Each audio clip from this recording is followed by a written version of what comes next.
자, 저는 인사드릴게요. 국악을 강의하고 있는 엘리트 서울대 서정팀 서민정입니다. 안녕하세요. 네, 안녕하십니까? 자, 여러분 만나뵙게 돼서 굉장히 반갑습니다. 봄비가 와요, 그죠? 그래서 이제부터는 진짜 공부를 열심히 할 시기인 것 같아요. 비 오는 거랑 여러분 공부랑은 전혀 상관없다는 거. 비 오는 날 괜히 분위기 타고 센치해져가지고 막 그런 거 이제는 나랑 감정 낭비라는 거. 네. 그래서 오늘서부터 할 공부는요, 국악 개념 완성반이에요. 개념을 완성시켜 보겠다라는 의미로 지어놓은 거고요. 1, 2월에 했던 강의는 국악 맛보기 강의 뭐 이런 거였다라고 생각해 주시면 좋을 것 같아요. 대략적으로 국악이 어떤 게 있고 어떤 그 목차로 진행이 된다 정도, 그리고 국악이 재밌다 라는 생각을 했는데 여러분이 다행히 조금 좋아해 줬던 것 같아요. 자, 그러고 나서 이제 3월서부터 시작하는 강의는 본격적으로 하드한 강의가 시작된다라고 보시면 돼요. 우리가 임고를 준비할 시간이 11월까지지만 사실은 본격적으로 준비하는 시간은 지금이 가장 핫한 시기다라는 생각이 들어요. 왜 그러냐면 6월 달에서부터는 이제 문제에 적응해야 되는 기출문제를 봐야 되는 시간이 필요해요. 그러다 보면 기출문제를 보기 위해서는 뭐가 필요하냐면 개념이 없이는 기출문제를 볼 수가 없어요. 기출문제를 누가 풀어준 정답으로 보는 게 아니라 스스로 풀어나가야 되는 게 우리의 몫이기 때문에, 그래서 3월서부터 5월에 공부가 제대로 되지 않으면 앞으로 진행될 기출문제라든지 그 다음에 진행될 모의고사반이라든지 이런 것들이 별 의미가 없이 되는 경우가 많아요. 그래서 3월부터 5월 강의를 좀 하드하게 하겠다라고 생각을 했고, 그래서 오늘서부터는 국악 수업만 6시까지 진행할 거예요. 아침 10시부터 시작해서 수업은 6시 정도에 끝나게 될 거고, 첫 주를 좀 진행을 해보고, 그 다음에 두 번째 주서부터는 어떤 시간을 가장 힘들어하는지 제가 여러분의 상태를 파악한 다음에 그 시간에 재밌는 공연 영상을 좀 보려고 해요. 수업 시간이 길게 늘어났으니까 이제 그 중간중간에 어떤 영상을 조금 보거나 이미지들을 보거나 사진들을 보면서 조금 쉬어갈 수 있는 시간도 좀 마련을 해 두려고 봅니다. 그래서 오늘은 영상 없이 진행하면서 여러분이 언제 제일 힘들어하는지를 체크할 생각이에요. 그러니까 오늘은 자연스럽게 수업이 진행되는 대로 여러분의 상태를 저에게 그대로 적나라하게 보여주시면 됩니다. 자, 그렇게 수업을 진행을 하고, 그다음에 지금 갖고 계시는 책자는 제가 작년에 낸 책이에요. 그런데 지금 여러분이 갖고 있는 표지가 칼라로 된 책은 올해 새로 나간 거예요. 뭐가 바뀌었냐면 표지가 칼라로 바뀐 거. 작년에 제가 처음 책을 내면서 그 표지는 회색으로 냈다, 그게 의도됐다 그랬는데 사실은 실수였고요. 무채색을 좋아해서 그런 게 아니라 저는 분명히 표지를 칼라로 넘겼는데 인쇄하는 측에서 회색으로 만들어줘서 그래 세련되게 해줘서 고맙다 이렇게 말했던 책이었고, 이거 올해 다시 내면서는 표지를 좀 칼라로 바꿔놨어요. 그리고 속안에 있는 종이가, 저는 제 욕심상 종이를 좀 정말 좋은 걸 쓰고 싶었어요. 그래서 두꺼운 종이를 썼어요. 그랬더니 뭐가 문제냐면 넘길 때 책이 뜯어지는 문제가 생겨요. 종이가 너무 좋다 보니까. 그리고 종이가 너무 좋다 보니까 번져요, 자꾸. 그래서 종이를 좀 바꿨어요. 그래서 작년에 책 갖고 계신 거랑 올해 갖고 있는 책이랑 달라진 건 크게 두 개. 표지가 칼라로 바뀐 거랑 그다음에 종이가 조금 바뀌었다는 거. 그거 말고는 똑같이 만들어진 책이니까 작년 책을 보셔도 되고요.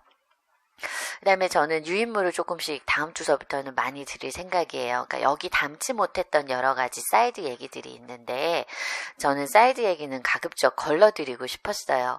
근데 문제를 이따위로 출제하면 이제 저는 더 이상 걸러드릴 수가 없게 되잖아요. 그래서 조금 더 자세한 내용을 추가하는 프린트들이 아마 추가해서 나가게 될 거고, 내년에는 그 프린트를 추가해서 책을 다시 두껍게 낼 거고, 뭐 이렇게 할 생각이에요. 그래서 올해는 매주 나가는 유인물도 있고, 그다음에 숙제도 있으니까 여러분들이 유인물들을 잘 챙겨줬으면 좋겠다는 거예요. 기본 교재 하나 갖고 계시고 여기에 추가되는 유인물들이 나가는 걸 잘 챙겨주셨으면 좋겠다 이런 거예요. 강의를 진행을 하는데 6시까지 진행을 할 건데 중간에 브레이크를 한번 크게 드려야 될 것 같아요. 자, 그 시간을 저는 3시부터 3시 반으로 잡을 거예요.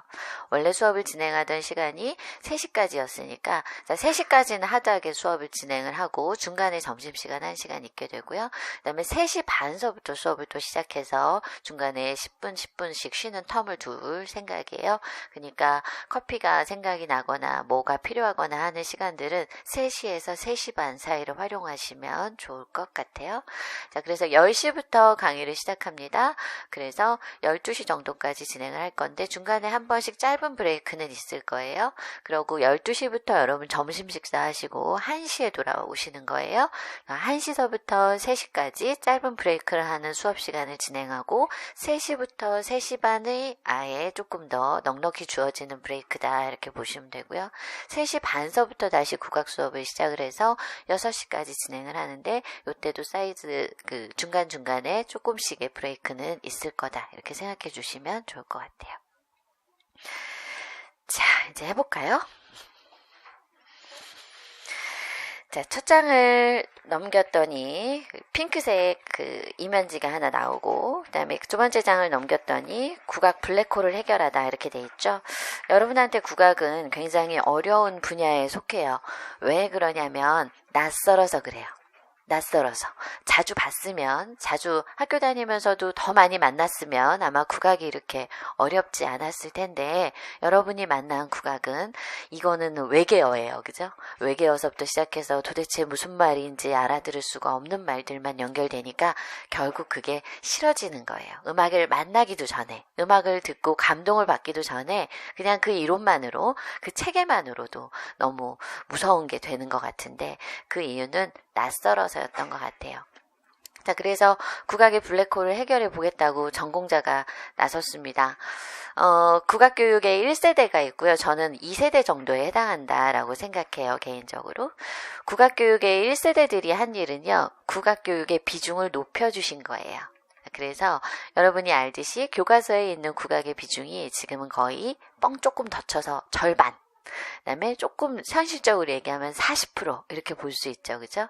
그래서 교과서에 등장하는 국악의 비중을 40%까지 끌어올려 주신 것. 이것들이 이제 1세대들이 열심히 노력하신 결과예요.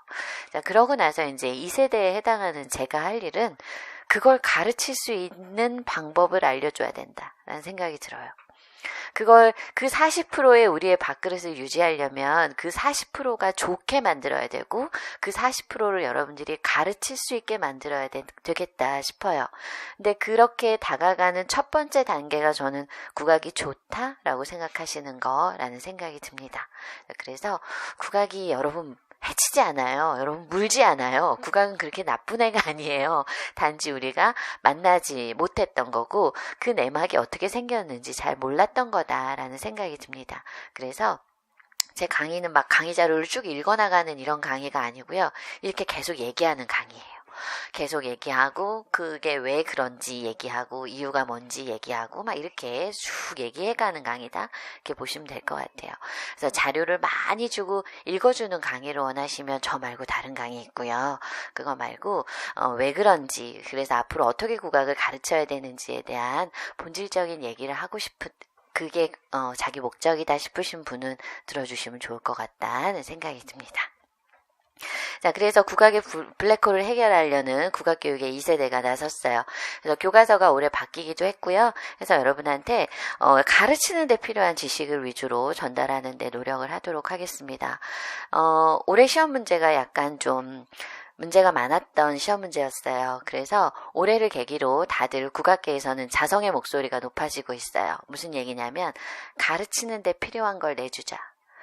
그래서 가르치는데 진짜 필요한 국악적인 지식들을 내주는 게 맞지 않나라는 목소리가 높아져 가고 있고 작년 문제에 대해서는 지금 힐날한 비판을 받고 있는 중이에요. 그러니까 그 문제가 그렇게 출제됐으니까 앞으로는 더 힘들어질 거다라는 예상 대신에 국악이 조금 발전해 가겠다라는 모습을 기대해 주셨으면 좋겠고 여러분의 공부도 작년 출제를 기준으로 더 세부적인 것을 파는 공부 대신에 이걸 내가 학교에 가서 가르칠 때 어떻게 하는 게 좋을까를 고민하는 식의 지식이 되었으면 좋겠다. 그게 국악교육이라는 큰 틀을 보는 가장 바른 시선이 아닌가라는 생각이 들어요. 그래서 다행히 그렇게 생각을 같이 하는 분들이 많아지셨고 그렇게 출제를 하고 그런 방향으로 지도하겠노라 라고 말씀해 주시는 분들이 많아지고 있어요.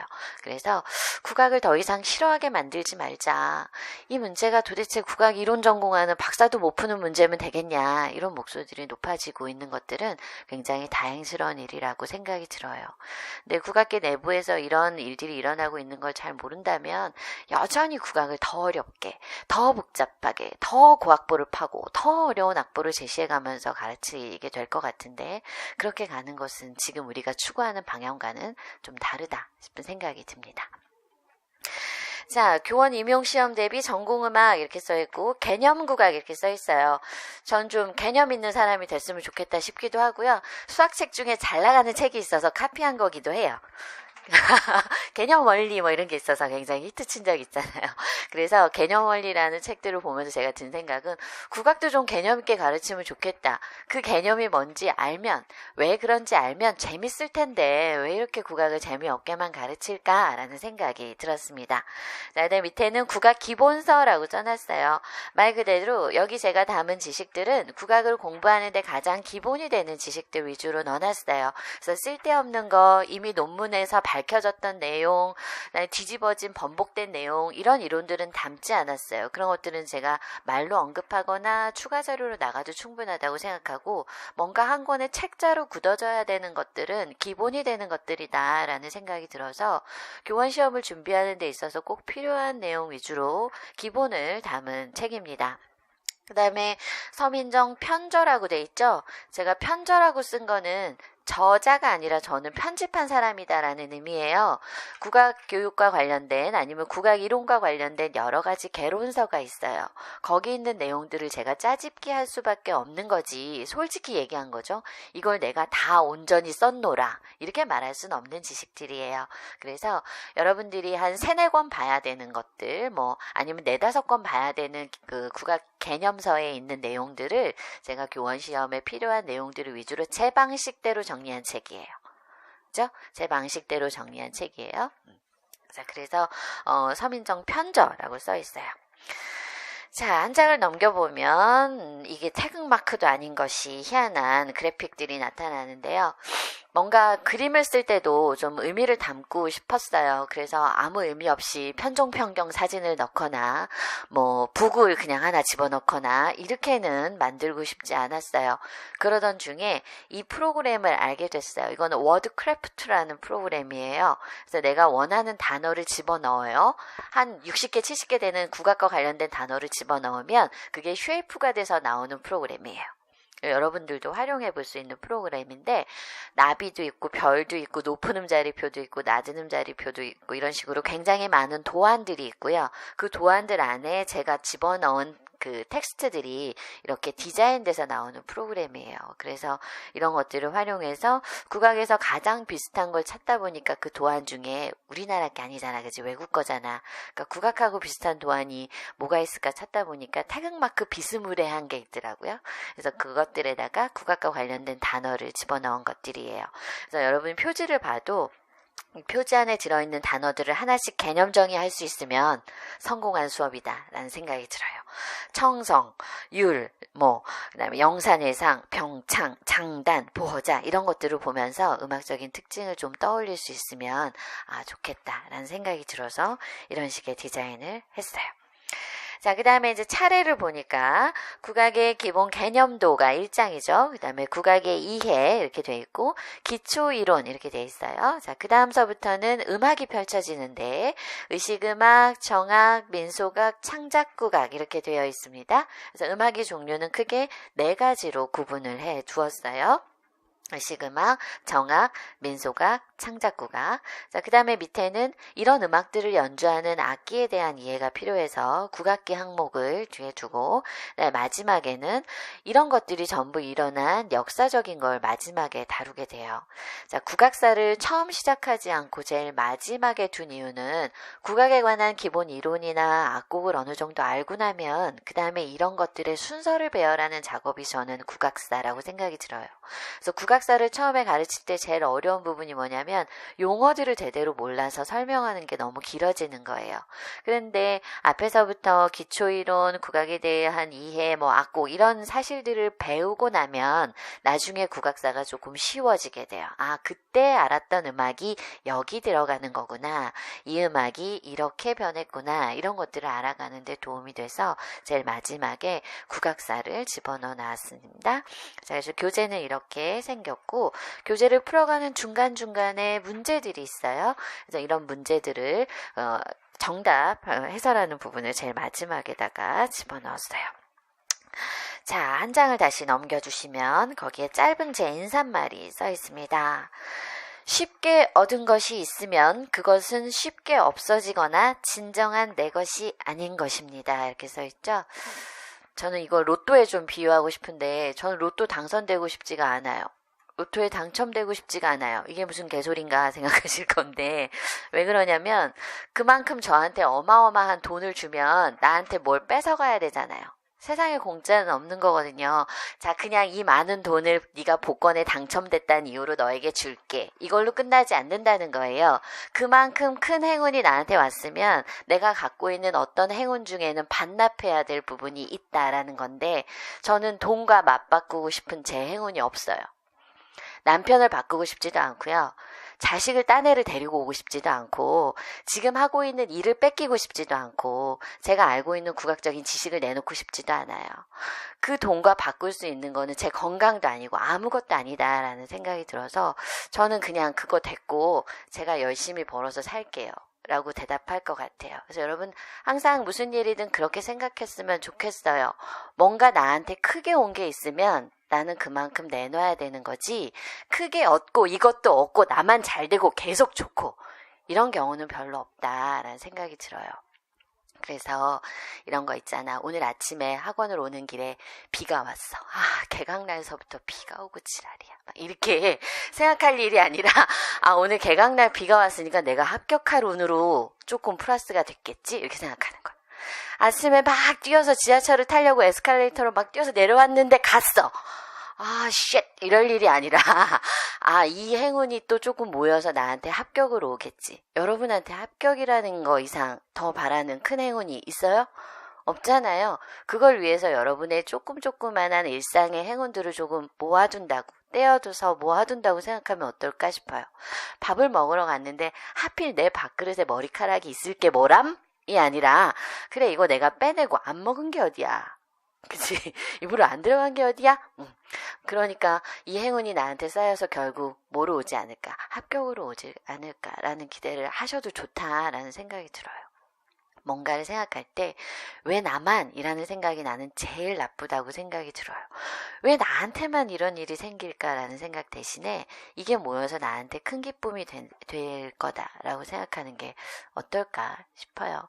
오늘 아침에 오면서도 아니면 일상생활을 하면서 지금 3월 강의를 시작하게 되면서 여러분한테는 많은 불행과 행운이 있었을 거라고 생각이 드는데 앞으로 일어날 여러분의 행운들은 좀 아껴두세요. 그래서 그 행운들이 모여서 결국 나한테 큰 행운이 돌아올 건데 그게 합격이겠지라는 기대를 해주시는 게 필요해요. 합격할 것 같다라는 마음 없이는 공부하시면 안 되는 거거든요. 합격할 것 같지 않은데 왜 공부해요? 합격하고 싶으니까 공부하시잖아요.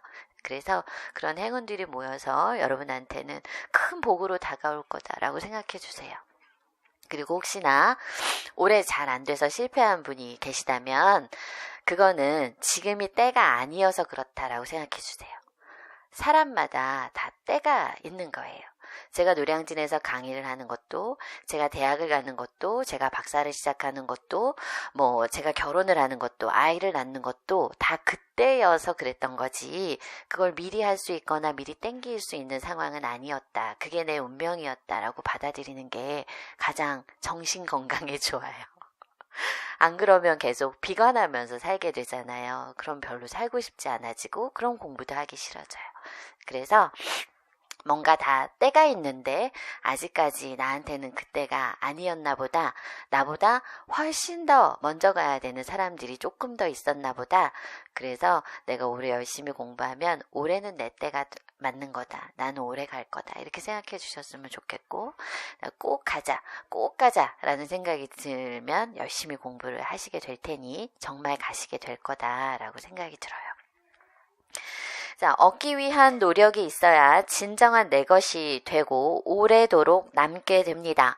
제가 많이 받는 질문 중에 하나가 어떻게 하면 국악 공부를 잘할 수 있어요? 라는 질문이에요. 열심히 하시면 돼요. 아, 그래요? 말도 안 돼요. 뭐가 말이 안 돼요? 그거 이상 말 되는 게 어딨어요? 어떻게 하면 국악 공부를 빨리 할 수 있어요? 라는 말의 대답은 없어요. 정답은 없어요. 그냥 익숙해지도록 여러분이 많이 봐주시고 애정해 주시는 거지 어떻게 하면 빨리 돼요? 선생님 강의 들으면 돼요? 아니요. 제 강의는 여러분이 국악을 좋아하는데 조금 도움을 줄 뿐이에요. 제 거 듣는다 그래서 갑자기 국악이 막 해결되거나 그러지 않는 거예요. 조금씩 젖어들기를 바라야 되는 거다라는 생각이 들어요. 자, 그래서 오래도록 남게 되려면 여러분이 노력을 해주셔야 됩니다. 자, 그 다음 말이 저는 진짜 중요하다고 생각하는데 스스로를 믿고 성실하게 노력한다면 자, 두 가지예요. 하나는요, 된다고 믿어주셔야 돼요. 내가 아무리 니네 눈을 똑바로 쳐다보고 너 합격할 거야, 넌 될 거야 이렇게 말한다고 니들이 날 믿냐면 그런 게 아니고 자기가 진짜 되겠다, 나 정말 돼야 된다라고 생각해 주시는 스스로의 믿음이 제일 중요해요. 자, 그 다음에 필요한 것이 성실한 노력이에요. 제가 농담 삼아 이런 말을 되게 많이 하는데 제가 10번 시험을 보면 10번 시험에 100, 140, 50, 70, 100, 160 이런 친구는 합격한 거 본 적이 없어요.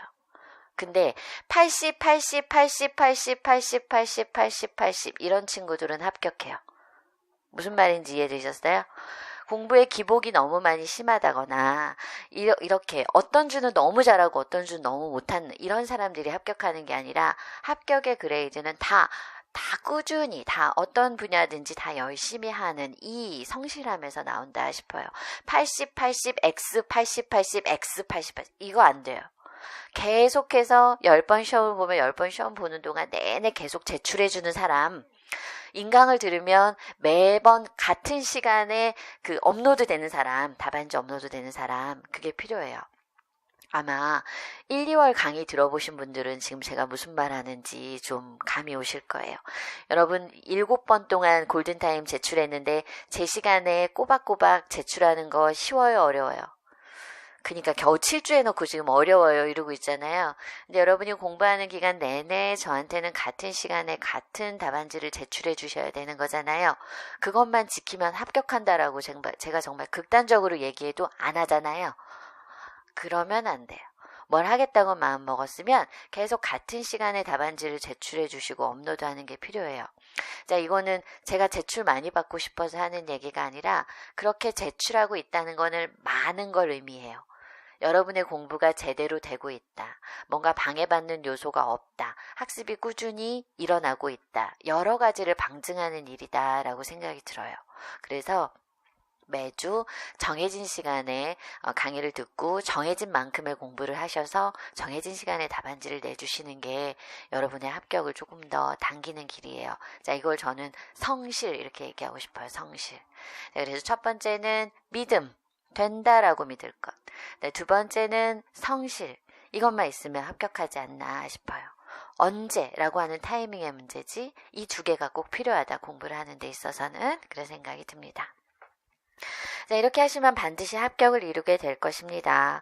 국악 이 블랙홀을 조금 해결해 보려고 합니다. 라고 해서 제 이름이 써 있어요. 자, 이제 강의를 시작해 보려고 합니다. 제1장 국악의 기본 개념도 이렇게 돼 있어요. 자, 그래서 처음에 나와 있는 것들을 보면 되게 큰 글씨로 마인드맵 비슷한 애들이 쭉 나와 있어요. 자, 국악에는요, 크게 몇 가지 영역이 있냐면 8개의 영역이 있어요. 8개의 영역. 자, 첫 번째 보면 국악의 이해 이렇게 돼 있어요. 자, 다른 교재들을 보면 국악의 이해에 관한 부분들이 없고 바로 12율명으로 들어가는 경우가 있는 걸 볼 수 있어요. 근데 저는 국악에 대해서 여러분들이 조금 이해해 줬으면 좋겠다라는 생각을 해요. 국악은요, 서양 음악과 다른 음악이에요. 심지어 어제는 이런 말도 들었어. 국악은 음악이 아니라고 생각했다. 이런 말도 들었어. 음악의 정의는요, 음과 소음을 가지고 인간의 사상과 감정을 표현하는 예술이에요. 자, 그러면 소리가 난다는 건 일단 그건 음악이 될 수 있다라고 생각해 주셔야 되는 거예요. 자, 국악도 음악이에요. 그리고 제가 더 속상한 건 음악이 국악이 아니어서 너무 속상해요. 우리가 말하는 음악이라고 하는 게 국악이 아니고 국악을 따로 우리가 국악이라고 말해야 되는 게 되게 속상해요. 사실은 우리가 하고 있는 모든 음악이 다 뭐였으면 좋겠냐면 그냥 음악이었고 그 음악 안에 국악이 큰 자리를 차지했으면 싶은 게 제 마음인데 왜 그렇잖아. 애기도 딸이 하나면 그냥 우리 딸 이러면 되잖아. 근데 딸이 둘이면 어떻게 말하니? 큰 딸, 작은 딸 이렇게 구분 지어야 되잖아. 음악도 마찬가지야. 우리 하고 있는 음악이 하나면 그냥 음악 이러면 될 건데 서양 음악이 있고 국악이 있단 말이죠. 근데 서양 음악은 앞에 서양 빼고 그냥 음악이라고 불러줄 수 있는데 우리나라 음악은 왜 음악이라고 못 부르고 국악이라고 불러야 되지? 이런 거죠. 그래서 국악이 갖고 있는 메커니즘에 대해서 조금 이해해 주시는 시간이 필요해요. 국악은 음악이지만 서양 음악과는 다른 음악이다 라는 걸 이해해 주는 시간이 필요해요. 그래서 일단 오늘 국악의 이해라는 걸 집어넣게 되었어요. 자, 국악은요 서양 음악과 다른 음악이에요. 달라요. 다른데 여러분 자꾸 같이 비교하잖아요. 장조는 평조고 단조는 계면조고 이렇게 비교하잖아요. 장조, 단조와 평조, 계면조는 아예 체계부터가 다른 구조를 가지고 있고 그럴 수밖에 없는 건 두 개의 음악이 다른 메커니즘을 갖고 있기 때문인데 이런 것들을 서양 음악 기준으로 생각하니까 국악이 이상한 거예요. 서양 음악을 기준으로 놓고 보면 국악이 이상하다라고 생각할 수밖에 없죠. 넌 왜 그래?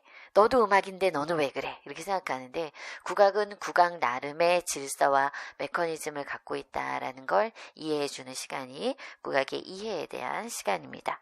그래서 국악의 이해에 대한 내용을 보면 국악의 개념 이렇게 돼 있죠. 국악이 뭔지도 우리는 따로 정의를 해보게 되고 국악의 분류 이렇게 돼 있어요. 국악도 음악이기 때문에 그 안에 여러 가지 분류가 있어요.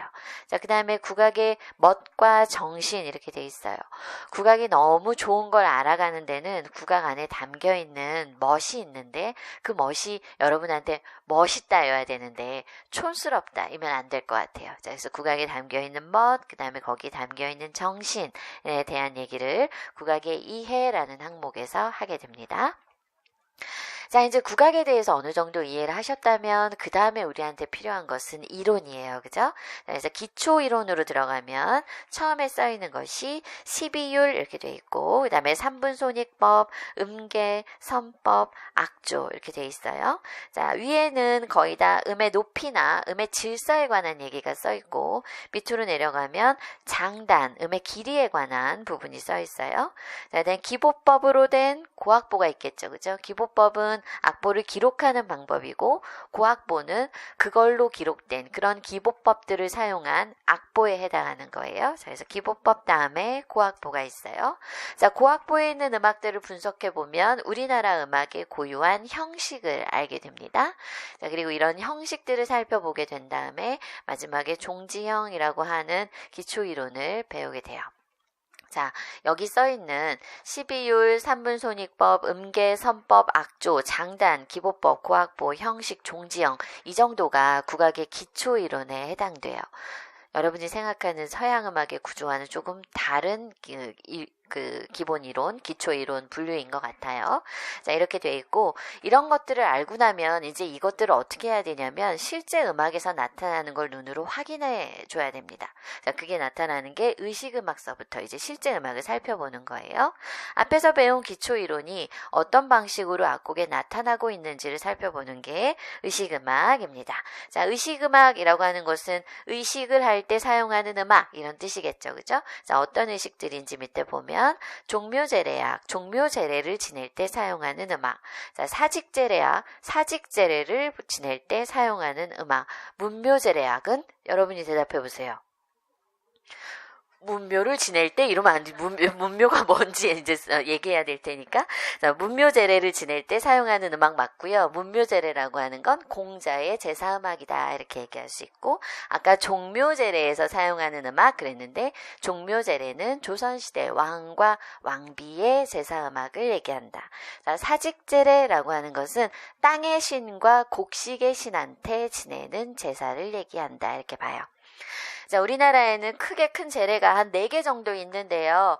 이 중에 원구제가 아직 복원이 안 됐어요. 자, 원구라고 얘기하는 거는 하늘에 지내는 제사를 얘기해요. 하늘의 제사를 지내고 땅과 곡식의 신에게 제사를 지내고 여태까지 우리나라를 지켜준 조선시대 역대 왕들한테 제사를 지내고, 조선시대라고 하는 시대는 유교를 중심으로 한 나라이기 때문에 그 유학을 전파한 공자에게 제사를 지내는 이 4가지 제례가 국악에서는 굉장히 중요한 큰 4가지 제사라고 볼 수 있어요.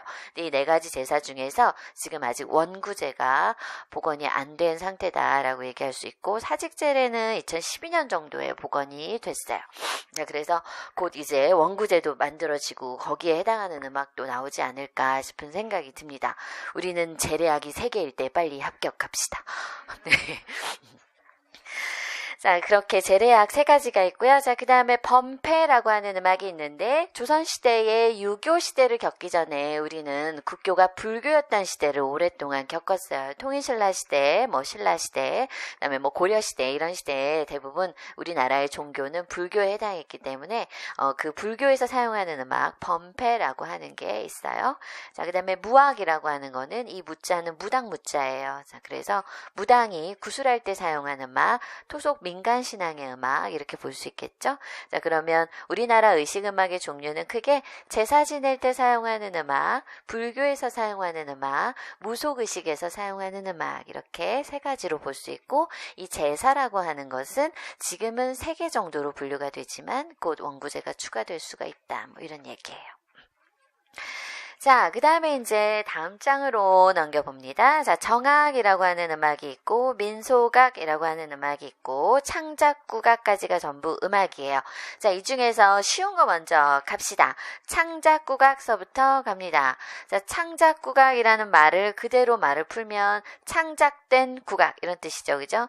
창작은 언제 일어나고 있는 거냐면 요즘에 현대에 와서 일어나고 있는 거다라고 볼 수 있어요. 자, 그래서 창작국악을 우리가 정의할 때 어떻게 정의하냐면 국악적 어법을 바탕으로, 국악적 어법을 버리면 그거는 창작 국악이라고 못하고 창작 음악이라고 해야 되겠죠. 그죠? 근데 창작 국악이라는 말을 붙이는 것은 국악적인 특징을 바탕으로, 이거를 어법이라는 말을 쓰기도 하고 특징이라는 말을 쓰기도 해요. 국악의 특징을 바탕으로 현대에 새롭게 작곡된 음악, 우리는 이걸 보고 창작 국악 이렇게 불러요. 그래서 창작국악의 개념, 그 다음에 창작국악은 1940년대서부터 시작해서 지금까지 발전해 오고 있어요. 근데 얘네들도 한 10년을 주기로 음악이 조금씩 바뀌고 있어요. 자, 그래서 창작국악이 변해온 시기를, 역사적인 변천을 살펴보게 되고, 그 다음에 역사적으로 변천을 해왔다는 얘기는 그 줄기를 잡고 있는 위대한 작품들이 있겠죠. 그죠? 그래서 그런 주요 작품들을 살펴볼 건데, 창작국악은요, 여러분이 개론서에서 만나기 어려운 분야 고요. 어디서 찾아볼 수 있냐면 교과서에서 찾아볼 수 있어요. 그러니까 2015개정 교과서를 혹시나 구하게 되거나 여러분이 보게 되는 경우가 있다면 창작국악이 뭐가 있는지를 조금 살펴보는 것도 필요하지 않나라는 생각이 듭니다. 5월에 교과서 분석반이 열릴 거고요. 저는 지금 열심히 교과서를 분석하는 중이에요. 중학교가 28권이고요. 왜 28권이냐면 14종 교과서인데 1권, 2권이 있어요. 그래서 중학교 알아? 무슨 말인지. 안 사도 돼. 선생님 PDF를 열심히 모으고 있어요. 쏴드릴 거예요. 걱정 마세요. 내가 줬다 말하면 죽어요. 어디선지 모르게 들어왔다. 제가 모르는 이메일에 들어와 있더라고요. 스팸인 줄 알고 막 이렇게 해주시면 될 거예요. 자, 그래서 열심히 중요한 교과서의 PDF를 모으고 교과서를 열심히 스프링 대본을 해가지고 열심히 수록곡이 뭐가 있나 분석하는 중인데 더럽게 많아요. 해도 안 끝나요. 매주 4권씩 해도 너무 많아요. 그래서 자, 중학교만 28권이고요. 고등학교 교과서, 음악 교과서 10권 정도 되고, 연주 교과서 있고, 감상과 비평 교과서가 있고, 막 그래서 거의 한 40권에 육박하는 교과서가 저희 집에 쫙 꼽혀 있어요. 토할 것 같아요. 쳐다보면. 자, 그래서 그런 것들에 대한 강의는 5월 달에 준비됩니다. 그래서 요거 강의 끝나고 나면은 또 그 강의를 열심히 해야 되는 상황이고, 네, 그래요. 자, 그래서 창작국악이라고 하는 거는 일반적인 개론서에서 보기보다는 교과서에서 확인하는 게 좋고, 교과서에 수록된 작품이다라는 건 여러분 무조건 알고 있어야 돼요. 왜? 여러분 뭐 할 사람이지? 교과서를 가르칠 사람이잖아. 그러니까 적어도 교과서에 있는 창작국악 정도는 여러분이 얼마든지 설명할 수 있어야 되겠다 싶어요. 그래서 주요 작품에 대해서 다루게 됩니다. 자, 그 다음에 하나 올라갈게요. 민속악으로 올라갈게요. 자, 민속에서 연주하는 음악 이렇게 볼 수 있겠죠. 그죠?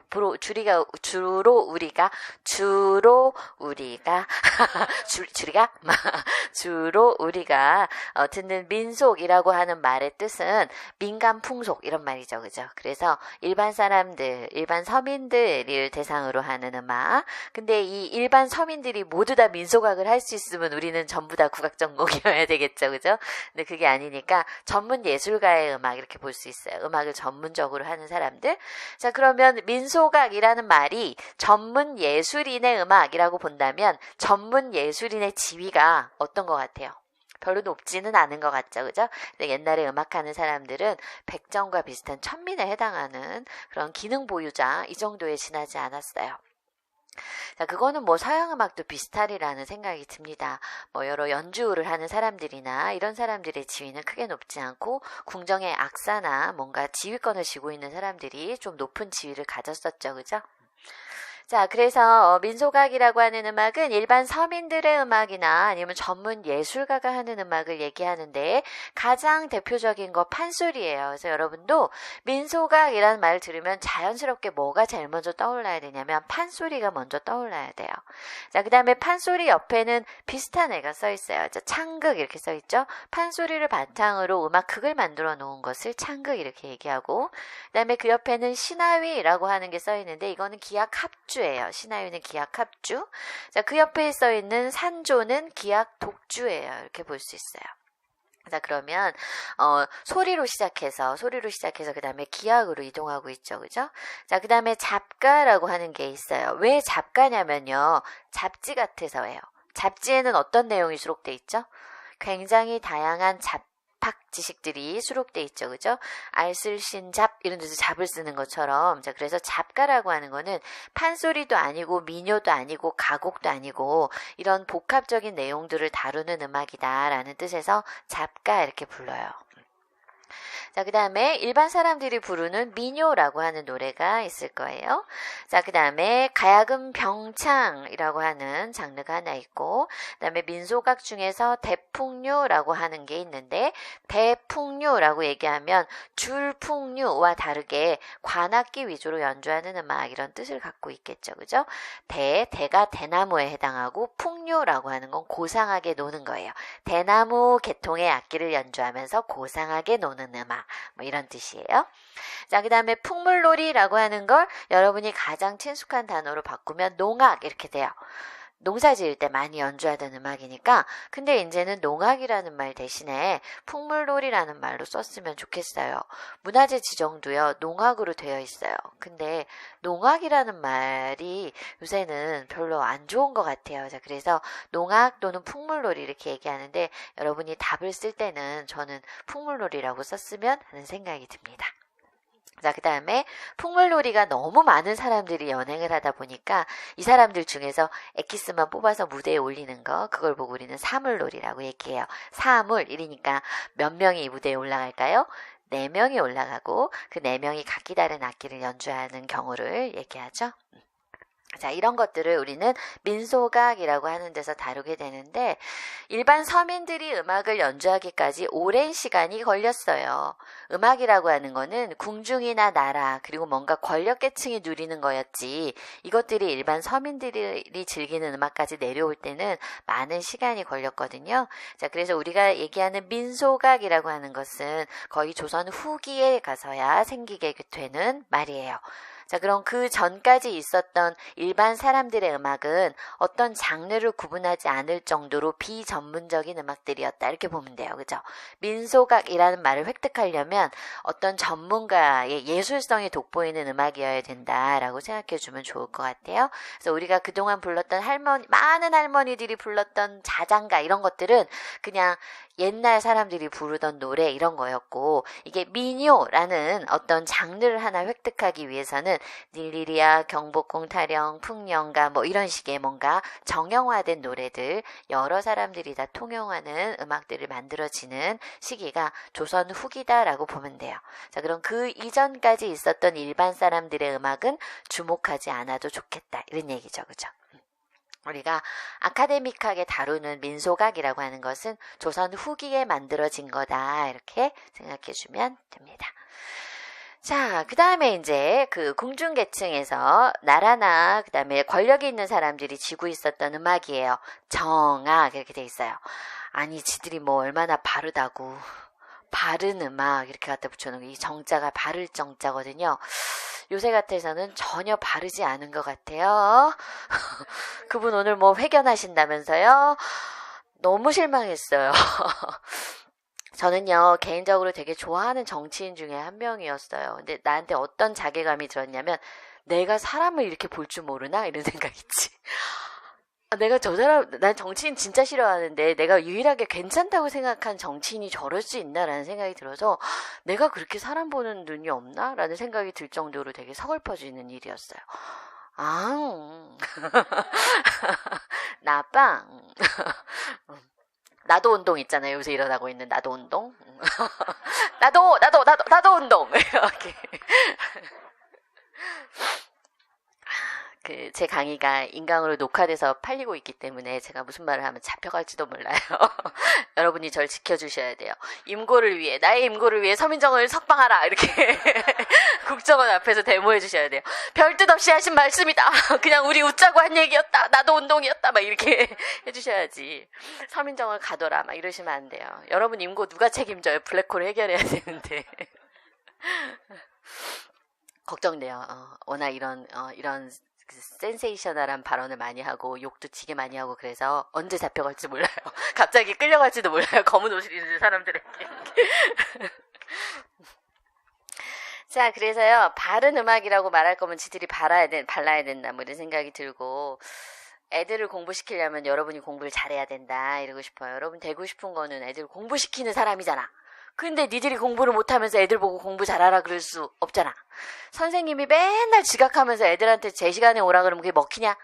안 먹혀. 선생님은 맨날 잔반 남기면서 애들 보고 다 먹으라고 그러는 선생님이 있으면 안 되잖아. 근데 초등학교 선생님들이 되게 많이 그런다? 자기들은 고봉밥을 받아가서 남겨요. 그러면서 애들한테는 다 먹었을 때 스티커를 주면서 이제 다 먹으라고 강요하는, 그 애들이 다 지켜보고 있거든요. 자기도 먹을 만큼만 가져가든가 아니면 애들한테 다 먹으란 말 하지 말던가. 여튼 선생으로 사는 일은 쉽지 않아. 밥도 다 먹어야 되고 공부도 잘해야 되고 아침에 지각하면 안 되고 뭐 하나 흐트러진 모습을 보여서는 안 돼. 그래서 학교하고 집은 가급적 좀 떨어져 있는 게 좋아요, 여러분. 동네에서 장 보다가 애들을 만날 수 있고 음식물 쓰레기 벌어가다 선생님 여기 살아요? 이럴 수 있고 수면 바지 입고 나팔나팔 나갔는데 애들이 선생님 이럴 수도 있고 그래서 누군가 앞에 서서 나를 따르라 라고 말하는 일은 쉽지 않은데 여러분 그게 지금 너무 하고 싶잖아요.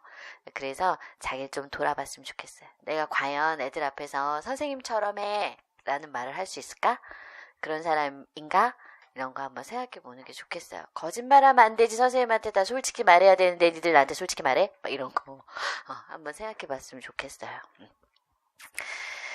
자, 그래서 바른 음악이라고 하는 음악이 있습니다. 자, 그래서 제일 처음에 시작한 음악은 정읍이라고 하는 음악이고, 그 다음에 영산의상, 천년만세, 별곡, 여밀라, 보허자, 도드리. 여기까지만 읽어도 여러분은 숨이 턱 막히죠. 이게 뭔 말이야. 이거 다 악곡 이름이에요. 악곡 이름. 악곡 이름이 참 희한하게 생겼죠. 그죠? 자, 정읍이라고 하는 거는 정읍사를 노래하던 성악곡이었는데 이게 나중에 기악곡화 되면서도 계속 정읍 이렇게 부르는 거예요. 정읍사 이러면 가사 이런 뜻이고, 그지? 정읍이라는 걸 노래한 가사 이런 뜻이고, 뒤에 사를 떼버리고 정읍 그러면 음악, 그걸 노래하던 선율이 기악곡화된 거, 이렇게 생각할 수 있겠죠? 자, 그 다음에 영산회상이라고 하는 거는 영산이라고 하는 산이 있어요. 근데 영산은 어떤 산이냐면 정말 신비로운 산이에요. 신령들이 모여서 노는 산을 우리는 영산 이렇게 불러요. 그다음에 회상이라고 하는 것은 모여서 서로 얘기한다 이런 뜻이에요. 자, 그래서 굉장히 신비로운 도교적인 음악의 제목을 갖고 있고, 실제로 영산회상 불보살이라고 하는 7글자를 노래하던 기악곡을, 가사는 탈락한 기악곡 우리는 영산회상 이렇게 불러요. 자, 이런 곡이 하나 있고요. 자, 그 다음에 천년만세. 뭔 뜻일 것 같아? 그러니까 천년 동안 만세 만세. 자, 이런 얘기인데, 자, 이거는 천년 동안 만세 이런 뜻이 아니라 천년 만년 살고 싶음을. 나는 만년 동안, 천년 동안, 만년 동안 살고 싶다. 옛날에는 사람들이 일찍 죽었잖아요. 지금 100세 시대가 됐지만, 여러분 생각해봐요. 100살까지 산다? 전 가끔 끔찍할 때가 있어요. 제가 지금 한 40년 살았는데, 앞으로 내가 산 거보다 훨씬 더 많은 인생이 남아있잖아요. 이게 되게, 어떻게 생각하면 기쁘기도 하고 어떻게 생각하면 무섭기도 해요. 제가 지금까지 살아온 40년을 가만히 되돌아보면 이런 것 같아요. 제 의지대로 살았던 기간은 20년도 안 되는 것 같아요. 그죠? 처음에 1살에 태어나서 내가 유치원 가고 초등학교 가고 이랬던 시절은 내 맘대로 살았다기보다 남들이 다 학교 가니까 내 의지로 살았다기보다 남들이 다 학교 가니까 나도 학교 가고 공부하고 살았던 시절이 거의 20년이잖아요. 그러면 사실 40년 살았지만 내 의지대로 산 거는 20년밖에 안 된다라고 봅시다. 그 20년도 내 뜻대로 못 살았지만 어쨌든 20년이라고 봅시다. 그럼 이 20년에 해당하는 시절이 40에서 60에 20년 남아있죠. 60에서 80에 20년 남아있어요. 근데 앞으로 사는 거는 내 의지대로 사는 일만 남았잖아. 내가 1살에서 20살까지 살았던 그 어린 시절이라고 말할 수 있는 시절이 아니라 온전히 내 정신을 갖고 내 퀄리티를 가지고 살아야 되는 20년만 계속 남은 거야. 40에서 60, 60에서 80, 80에서 100. 앞으로 내가 20년 산 것도 진짜 길었는데 이걸 3번이나 더 살아야 된다니. 그냥 빨리 적당히 살다 갔으면 싶은 생각도 들고. 근데 그걸 안 겪어봤으니 그 이후에는 얼마나 무서울지 모르는 거죠. 그죠? 그래서 요새 신과 함께라는 영화를 보면 그 이후 세계가 나오잖아요. 근데 그 이후 세계는 사실 다 우리가 살았던 시대 때문에 연관되는 사후 세계가 이어지잖아요. 그런 거 보면 그 영화의 교훈은 지금 똑바로 살아라잉? 이거 같아. 그때 펼쳐질 시대가 이렇게 될 거니까 지금 사는 현생을 열심히 살아야 되겠다 이런 생각이 들어요. 자, 그래서요, 어디까지 가다가 천년만세 얘기하다가 아니 근데 100세도 못 살아서 이 사람들 1000년 살고 싶어, 만년 살고 싶어 이런 것들이 꼭 제목으로 등장할 만큼 이 사람들한테 있어서 장수는 시대의 아이템이야. 늘 오래 산다 이러면 다 통하는. 자, 이거 먹으면 오래 살아요. 이런 약이면 얼마든지 사람들이 살 수 있을 정도로 이때 사람들의 수명이라고 하는 거는 40에서 50. 나 벌써 갔네. 막 이런 나이일 정도로 굉장히 평균 수명이 짧았던 시절이기 때문에 이 1000년 동안, 만년 동안 살고 싶다, 목숨을 누리고 싶다라고 하는 것은 이 사람들의 악곡의 제목에 등장할 만큼 이렇게 큰 화두였다. 그래요. 자, 그 다음에 별곡이라고 하는 게 있어요. 자, 별은 별나다 이런 뜻이에요. 참 별난 곡이다. 어떤 곡이냐면 여러 곡들을 모아가지고 연결시켜서 연주하게 돼서 참 별나게 연주하네 이런 제목을 갖고 있어요. 연결하는 방법에 따라서 다양하게 바뀔 수 있는 곡을 별곡 이렇게 불러요. 자, 그 다음에 이제 여러분이 조금 알듯한 제목이 나와요. 뭐지? 여밀락 이렇게 돼 있죠. 그죠? 여밀락을 작곡한 사람은 세종대왕이에요. 세종대왕이 한글을 만든 이유가 뭐냐? 어리석은 백성을 어여삐 여겨 만들었잖아요. 자, 그래서 백성을 사랑하는 노래예요. 그래서 백성과 더불어, 여자는 더불어, 미는 백성, 백성과 더불어 락하는 음악. 락이 뭐야? 이 헤드뱅잉 하는 거 말고 이거 말고 락이라고 하는 거 즐겁게 지내다 이런 뜻이니까 백성과 더불어 즐기는 음악 이런 뜻이에요. 여밀락이 무슨 뜻이냐라고 물으면 백성과 더불어 즐기는 음악이다. 자, 그 다음에 이제 보허자라고 하는 음악은요. 보는 경보할 때 나오는 보자, 걷는다 이런 뜻이에요. 보, 걷는다. 허는 허공이에요. 허공. 허공을 걷는 자. 그렇게 들으면 되게 멋있는데 이걸 악곡 제목을 보허자 이렇게 해놓으니까 알게 뭐야, 그치? 허공을 걷는 사람은 어떤 사람이지? 범상치 않은 사람이, 정상이 아닌 사람이지, 그치? 그래서 어떤 도교적인 음악, 어떤 그 신선들이 논의는 것 같은 음악 이런 거예요. 자, 그 다음에 이제 도드리라고 하는 말은 도드리 여러분의 공부는 도드리 돼야 돼요. 도드리 무슨 말이에요? 반복 계속 이런 말이에요. 자, 그래서 도드리라고 하는 말은 반복한다 이런 뜻이에요. 자, 그러면 이 도드리라고 불리는 악곡들은 같은 가락이 여러 번 반복돼요. 그래서 국악을 전공하는 사람들이 제일 싫어하는 음악이에요. 비슷한데 조금씩 다른 선율들이 계속 반복되기 때문에 우리는 흔히 표현으로 돈다 이런 말을 써요. 시험 잘 봤어? 돌았어. 내가 돌았다는 미쳤다는 얘기가 아니라 들어가서 같은 가락을 계속 맴돌고 있는 거지. 안 끝나 노래가 계속. 그래서 도드리를 외우는 게 참 힘들어요. 같은 비슷한 가락이 계속 반복되기 때문에. 그래서 이런 음악들 도드리라고 말하는 음악들이 있어요. 자, 그 다음에 밑에 낙양춘이라고 되어 있는데, 자, 낙양춘은 아주 흐드러진 봄날을 얘기해요. 농익은 봄날 이런 거. 아주 멋진 봄날 그런 걸 얘기합니다. 자, 그 다음에 정동방곡 이런 게 있고, 그 다음에 유황곡 이런 게 있어요. 자, 이제 이 낙양춘을 기점으로 해서 뒤에 나오는 음악들은 다 어떤 뜻을 갖고 있냐? 곡. 이제 뭔가, 뭐 같아. 음악 같아. 영산회의 상, 막 이러다. 여밀락 이러다가 뒤에 이제 정동방곡, 유황곡, 그 다음에 취탁의 악곡, 이렇게 계속 곡이라는 말이 나오고, 자, 그 다음에 가곡, 가사, 시조 이렇게 묶여있는 거 보니까 얘네들 간에 뭔가 공통점이 있을 것 같죠? 자, 얘네들은 소위 말하는 선비들이 부르는 노래를 얘기해요. 그냥 선비들이 노래를 부르네 이렇게 말하면 기품이 없잖아. 선비들이 무슨 노래를 부른다라고 말하는 게 그 격이 없잖아. 그러니까 가곡을 부른다, 가사를 부른다, 시조를 부른다 이런 말들을 쓰면서 이런 고상한 말들로 노래라는 말을 대신한 거예요. 자, 그 다음에 이제 자진한입 이렇게 돼 있어요. 자, 자진이라는 말은 여러분 국악을 볼 때 많이 들었던 말이죠. 국악에서는 느린 곡을 보고 긴 이렇게 얘기해요. 느리니까 길잖아, 그지? 그래서 우리는 되게 솔직하게 얘기해요. 느린 이렇게 안 하고 긴 이렇게 얘기해요. 자, 그 다음에 빠른 곡들은 자진 이렇게 얘기해요. 빠른 이렇게 얘기 안 하고 빠름 이렇게 얘기 안 하고 자진 이렇게 얘기해서 강강술래도 긴 강강술래가 있고 자진 강강술래가 있어요. 농부가도 긴 농부가가 있고 잦은 농부가가 있어요. 자, 이런 식으로 뭔가 느린 노래, 빠른 노래 이런 뜻으로 긴 잦은이란 말을 쓰게 돼요. 자, 그럼 잦은이라는 말은 무슨 뜻이에요? 빠른 이런 뜻이죠. 그죠? 자, 그 다음에 한이라고 하는 것은 큰 이런 뜻이에요. 큰. 그 다음에 왜 우리가 그 크다라는 의미를 한 이렇게 쓸 때 있잖아. 큰 한 이렇게 쓸 때 있는 것처럼. 자, 그런 의미고 입이라고 하는 것은 한 곡을 뜻해요. 한 입, 두 입, 세 입 이런 것처럼 한 곡, 두 곡, 세 곡 이런 걸 뜻해요. 자, 그러면 잦은 한 입을 한자로 바꿔보면 잦은은 빠를 삭 이렇게 얘기해요. 빠를 삭. 그다음에 한은 크다라 그랬으니까 클, 대 이렇게 되겠죠. 그죠? 그래서 삭 네. 그 다음에 잎이라고 하는 거는 한자로 바꾸면 엽이 돼요. 엽. 낙엽 이렇게 얘기하듯이 떨어지는 잎을 낙엽 이렇게 얘기하니까 자, 그래서 잦은한 잎을 한자로 바꾸면 삭대엽 이렇게 돼요.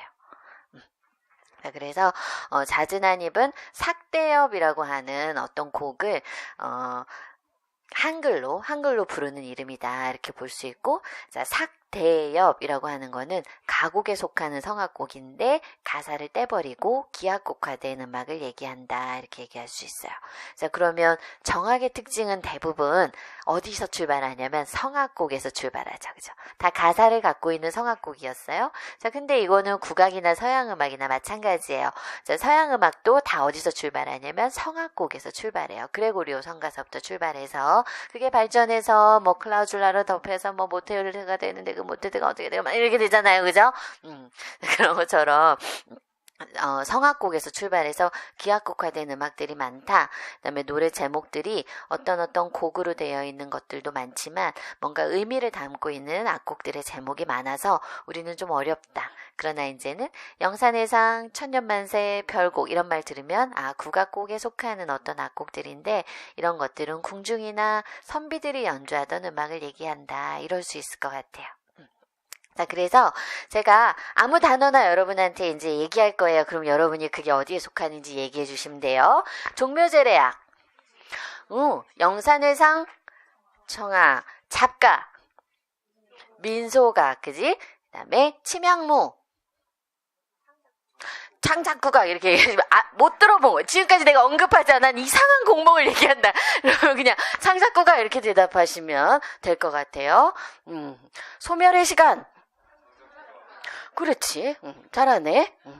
가야금 합주곡 1번. 비단길. 그래. 달무리. 영산회상. 그래. 잘한다. 이제 지금 잘한다. 얼씨구. 이쁘다. 이런 거 뭐라 그래요? 그래. 뭐야. 뭐 예습하고 왔어? 자, 그래서 이런 음악들이 있다라는 걸 의식음악, 정악, 민소각, 창작국악 이렇게 얘기하게 되고, 자, 그 다음에 이제 국악기로 가야 되겠죠? 이런 음악들을 연주하는 악기가 뭐가 힘드냐라는 얘기는 잠깐 쉬었다 하겠습니다.